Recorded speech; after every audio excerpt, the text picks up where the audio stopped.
Everyone, welcome back to JRF Adda. मेरा नाम शीतल है और मैं आपके पॉलिटिकल साइंस के एडुकेटर हूँ। ये है मेरा क्वालिफिकेशंस। जेआरएफ अड्डा के प्रीमियम कोर्स के बारे में थोड़ा सा जानकारी जो है वो देख लेते हैं। कंप्लीट लाइव क्लास होती है और हर क्लास के साथ जो है quizzes along with PDF, interview guidance program, handbook, complete doubt clearing sessions और उसके साथ साथ आप लोगों को 10 साल का पीवाईक्यू डिटेल सॉल्यूशंस के साथ और 10 फुल लेंथ मॉक टेस्ट जो है वो दिया रहता है प्रीमियम कोर्स में। पेपर 1 और पेपर 2 पॉलिटिकल साइंस को लेकर मैं बात कर रही हूँ यहाँ पर, और आपको सिर्फ पेपर 1 लेना चाहते हो, पेपर 2 लेना चाहते हो, वो भी आपका चॉइस है, आप ले सकते हो। उसी के साथ साथ आज का जो सेशन है उसको शुरू करने होने से पहले मैं आप लोगों को बताना चाहती हूँ, जेआरएफ अड्डा एप्लीकेशन में आप लोगों को हर रोज जो है फ्री पीडीएफ जो है वो मिलेगा और उसके साथ साथ हर संडे आपको फ्री मॉक टेस्ट और उसके साथ हर 15 दिन में फ्री काउंसलिंग सेशन जो है आपकी जेआरएफ अड्डा के एप्लीकेशन में मिल रहा है। वहां पर एप्लीकेशन को डाउनलोड करके आप यह सारा फायदा जो है ना वो बिल्कुल उठा सकते हैं। आज हम क्या पढ़ेंगे, हम ये जो है शिमला अग्रीमेंट्स को लेकर न्यूज में भी बहुत ज्यादा चर्चा हो रही है। हम हमारा जो पॉलिटिकल साइंस में एक इम्पोर्टेंट आपका जो है ट्रीटी कह लो, ठीक है, ये बहुत इंपॉर्टेंट ट्रीटी है जिसमें शिमला अग्रीमेंट के बारे में डिस्कशन होगी और पूरा कंप्लीट शिमला अग्रीमेंट क्या है, किसके बीच में साइन किया गया था, ये सारे चीज जो है मैं बताने वाली हूँ। और सिग्नेटरीज तो आपको पता चल गया होगा, यहाँ पर फ्लैग देख के इंडिया और पाकिस्तान के बीच में जो है हुआ था ये शिमला अग्रीमेंट और इंडो पाक पीस ट्रीटी 1972 का पूरा जो ट्रीटी है इसके डिटेल जो है हम आज के सेशन में जानेंगे। ये फोटो देखकर नजर आ रहे होंगे कि ये साइन कर रहे हैं आपके जो शिमला अग्रीमेंट है, आपके भुट्टो साहब जो है उसके साथ साथ आपकी इंदिरा गांधी जी जो है, दोनों के आपस में जो है साइनिंग चल रहा है 1972 शिमला अग्रीमेंट को लेकर, ठीक है। और यहाँ पर जो है जुलाई 2 1972, इस डेट को याद रखिएगा, ये फैक्ट्स जो पूछा जाता है ना बहुत इंपॉर्टेंट होता है। जुलाई 2 1972 को शिमला में आपका इसीलिए जो है शिमला अग्रीमेंट नाम रखा गया था। शिमला जब अग्रीमेंट पढ़ो ना आप SIMLA पढ़ेंगे, SH नहीं है यहाँ पर। ये जस्ट बिकॉज शिमला में साइन करा गया था तो इसका नाम जो है शिमला रखा गया है, ठीक है। जुलाई 2 1972 में साइन किया गया था। ये अग्रीमेंट करने का जो मकसद है वो क्या था, 1971 में जब बांग्लादेश लिबरेशन के लिए वॉर किया गया था इंडिया और पाकिस्तान के बीच में, उसके बाद जो है पाकिस्तान को हार मिले इंडिया की तरफ से और उसी वजह से बांग्लादेश जो है फॉर्म हुआ था, बांग्लादेश एक कंट्री जो है वो बनाया गया था। तो इस अग्रीमेंट को इसके बाद जो है पीसफुल तरीके से दोनों देश में जो है चीजें को पीसफुल तरीके से रहे, इसीलिए आपका 1972 शिमला अग्रीमेंट जो वो आया था। इनका जो सिग्नेटरीज है वो आपकी प्राइम मिनिस्टर इंदिरा गांधी, उसके साथ साथ प्रेसिडेंट जुल्फिकर अली भुट्टो जो है, ठीक है, इंदिरा गांधी जी और प्रेसिडेंट जुल्फिकर अली भुट्टो जो है इनके बीच में साइन किया गया था। आपका पोस्ट वॉर के पीरियड में इंडिया और पाकिस्तान के बीच में रिलेशंस जो है ना वो मेंटेन कर सके, चीजें को ठीक में नॉर्मलाइजेशन ला सके, इसीलिए इनका मेन मकसद जो ये था, ठीक है, डिस्प्यूट्स को रिजोल्व कर सके, रिजोल्यूशंस लेकर आए, यानी कि एक बायलैटरल फ्रेमवर्क बनाया गया आपके डिस्प्यूट जो आप दोनों देश के बीच में उसको पीसफुल तरीके से कंडक्ट कर सके, उसको रिजोल्व कर सके, आर्म कॉन्फ्लिक्ट जो हो रहा है उसको प्रिवेंट कर सके, यानी कि फ्यूचर पर्पस के लिए फ्यूचर में कोई आर्म कॉन्फ्लिक्ट ना हो दोनों नेशंस के बीच में, इसीलिए इनका मेन मकसद जो है उसके साथ आपका शिमला अग्रीमेंट जो है वो साइन करा गया था।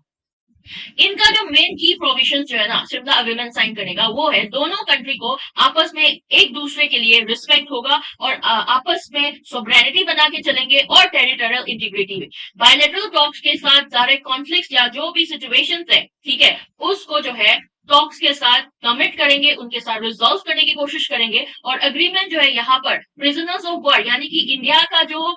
व्यक्ति इंडियन सिटीजन जो पाकिस्तान की जेल में है या फिर पाकिस्तान के व्यक्ति जो इंडिया की जेल में है उनको वापस अपने अपने मुल्क में भेजने के लिए यहाँ पर अग्रीमेंट किया गया है। सीज फायर लाइन जो जम्मू एंड कश्मीर में है, ठीक है, उस सीज फायर लाइन को भी रिस्पेक्ट करके चलेगा, ये मेन की प्रोविजन है, ठीक है। और दूसरा जो आपका मोस्ट इंपॉर्टेंट अगर शिमला अग्रीमेंट को लेकर बोले तो दोनों आपस में एक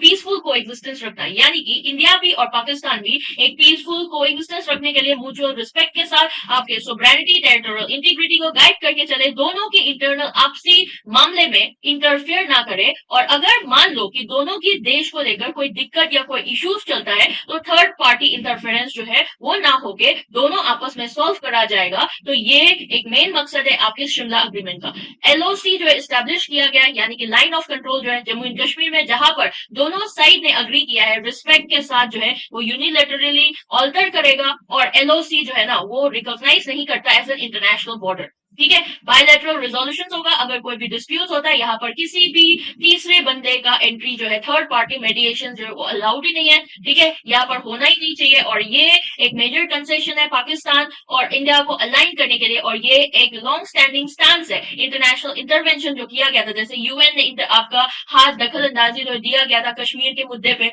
है ना, और बाकी यूनाइट आपके यूएस से जो है वो करते रहते हैं हर इश्यूज में, तो वो चीज को रोकने के लिए ये बायलैटरल रिजोल्यूशन डिस्प्यूट्स को लेकर जो है इस अग्रीमेंट में इन्फोर्स करने के लिए बात किया गया। उसके साथ साथ री एनफोर्समेंट ऑफ बायलैटरलिज्म, यानी कि अग्रीमेंट अगर रीफॉर्म करते हैं बायलैटरलिज्म को एज अ सोल फ्रेमवर्क, जब आपके पाकिस्तान और इंडिया के इश्यूज जो है जैसे कि कश्मीर वाला जो मुद्दा है उसको रिजोल्व करने के लिए यहाँ पर बात किया जाता है।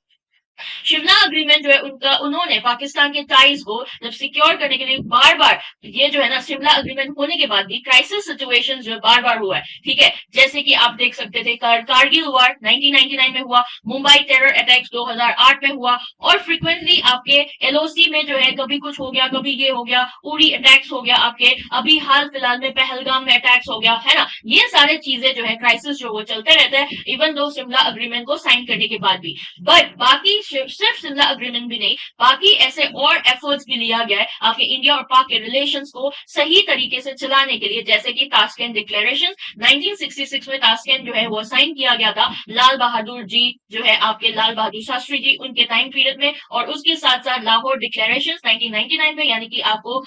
बहुत बड़ा एक पीवाईक्यू जो है यहाँ पर आता है। ठीक है, लाहौर डिक्लेरेशन को लेकर आपके अटल बिहारी वाजपेयी जी के टाइम पीरियड में आया था, और आगरा समेत ये भी अटल बिहारी वाजपेयी जी के टाइम पीरियड में हुआ था, जहां पर पाकिस्तान के जो डिप्लोमेट है इंडिया में आते हैं, बातचीत करते हैं, आपके सोल्यूशन निकालने की कोशिश करते हैं, यानी कि पीस मेंटेन करने की कोशिश करते हैं आपसी देश में। और ये सारे चीजें होने के बावजूद भी, ये सारे एफर्ट्स लेने के बावजूद भी, सारे लॉन्ग टर्म पीस बना के रखने की जो बात थी ना वो फेल हो जाती है। बट शिमला अग्रीमेंट और इंडस वाटर ट्रीटी जो है ना, ये एक रीजनल स्टेबिलिटी को बना के चलने के लिए एक प्राइमरी पिलर्स जो रहता है बहुत इंपॉर्टेंट है। और हाल फिलहाल में आपको पता होगा कि दोनों कंट्री के साइड से जब से पहलगाम वाला अटैक हुआ है तब से इंडस वाटर ट्रीटी जो है वो सस्पेंड कर दिया गया है इंडिया के साइड से, और शिमला अग्रीमेंट जो है वो भी खारिज कर दिया गया है पाकिस्तान की साइड से as a retaliation to what India has done. ठीक है, तो ये था आज का शिमला एग्रीमेंट का पूरा डिटेल्स। आप लोगों को मजा आया होगा पढ़ने में, और अगर इसी तरीके से और भी सेशन जो है पढ़ना चाहते हो, टॉपिक सजेस्ट कर सकते हो, तो Telegram channel UGC NET political science by JRF Adda को ज्वाइन करिए। और इसी के साथ साथ thank you so much for watching, bye bye, take care. अगले सेशन और नए टॉपिक्स के साथ जो है मिलेंगे। Bye bye.